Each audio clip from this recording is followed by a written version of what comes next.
Thank you for joining me for this month's virtual Curators tour. I'm Britt Mitchell, Associate Curator of Exhibitions, and I will be your tour guide. Today we will be exploring our exhibition Metropolis, Modernity in the Making. The Machine Age, 1880 to 1945, was a defining period in American history that resulted in the rise of the metropolis, a new epoch of the American landscape. The birth of modern urban life was unfolding at a dramatic rate with the development of skyscrapers, suspension bridges, and locomotives. Advancements in technology and machinery during the Second Industrial Revolution accelerated means of production with the creation of factories and mills. As industrialization grew dramatically, populations in the cities across the United States skyrocketed, increasing the demands on infrastructure and city planning. American modernity was seemingly thriving in its optimistic coming of age. However, along with the successes, so too grew the obstacles.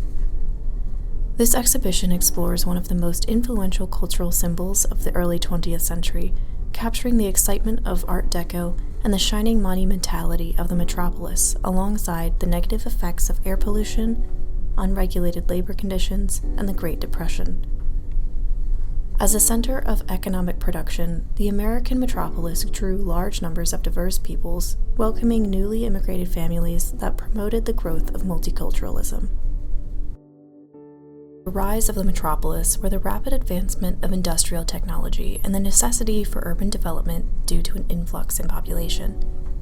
The need for workers rose alongside large-scale mass production methods. As more immigrants were welcomed into the country and rural agriculture workers looked for industrial job opportunities, new buildings and skyscrapers were built to accommodate both families and individuals moving to the city. Within these growing cities, the negative effects of modernization were beginning to appear. Factory smoke and urban noise polluted the air. People worked unregulated hours for little pay, and living conditions worsened due to racial segregation, class division, and the lack of adequate housing.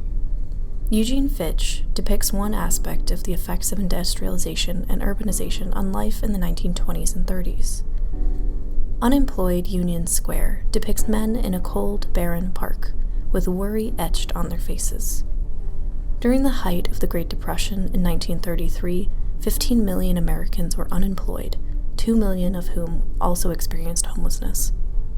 Many people, mostly men, waited in lines outside of businesses, even traveling to neighboring cities by railway to seek employment opportunities. Eugene Fitch depicts the cold reality for many people during this time, waiting for an opportunity to make ends meet. The Great Depression that followed the stock market crash of 1929 sent the country into socio-economic strife. After the inauguration of President Franklin D. Roosevelt in 1933, New Deal agencies were created as federal government programs to provide economic relief. One program, the 1935 Works Progress Administration, or WPA, famously employed artists for public works projects as a part of its initiative. Thousands of creative minds were employed, including musicians, dancers, actors, photographers, painters, and sculptors.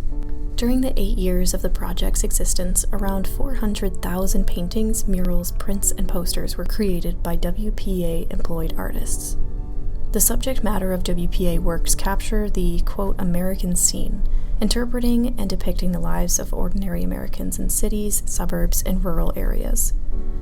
Looking to industry's wheels after Rockwell Kent, the anonymous everyday workers are depicted with heroic stances and accentuated musculature. Many social realists, including Rockwell Kent, romanticized and idealized the role of the male worker. Depictions of the American scene heavily overlapped with social realism, which used commonplace themes in public spaces to expose social, economic, and racial inequities during the 1920s and 30s. The artists identified with the workers, laborers, and marginalized communities, and used their art to critique social power structures and uplift the oppressed. Industry's Wheels celebrates the underappreciated worker, positioning them with large industrial cogs to highlight their significance of their work.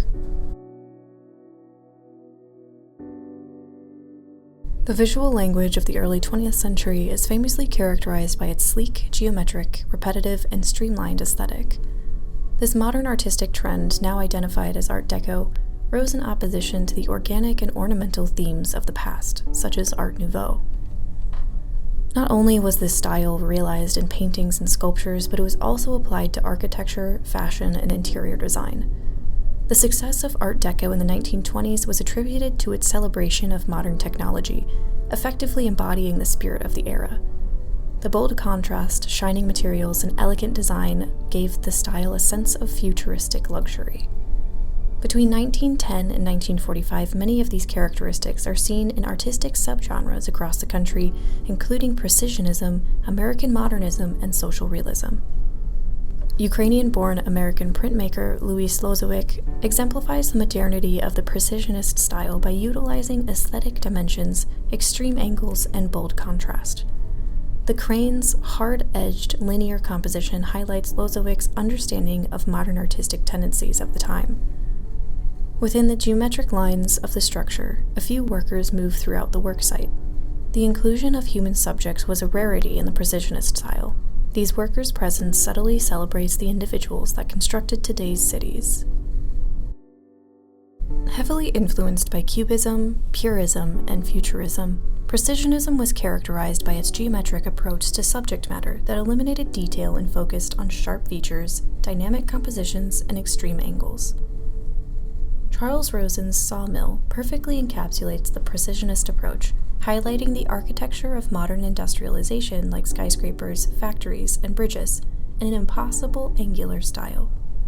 Juxtaposed with Rosen's Sawmill is a scale model of Helmholtz, which is an 8-ton, 21-foot-tall, abstracted representation of a bull created in steel by the world-renowned sculptor Marc de Souvero. Sitting in Fort Wayne's Fryman Square, it honors physicist Hermann von Helmholtz, who specialized in magnetic field research.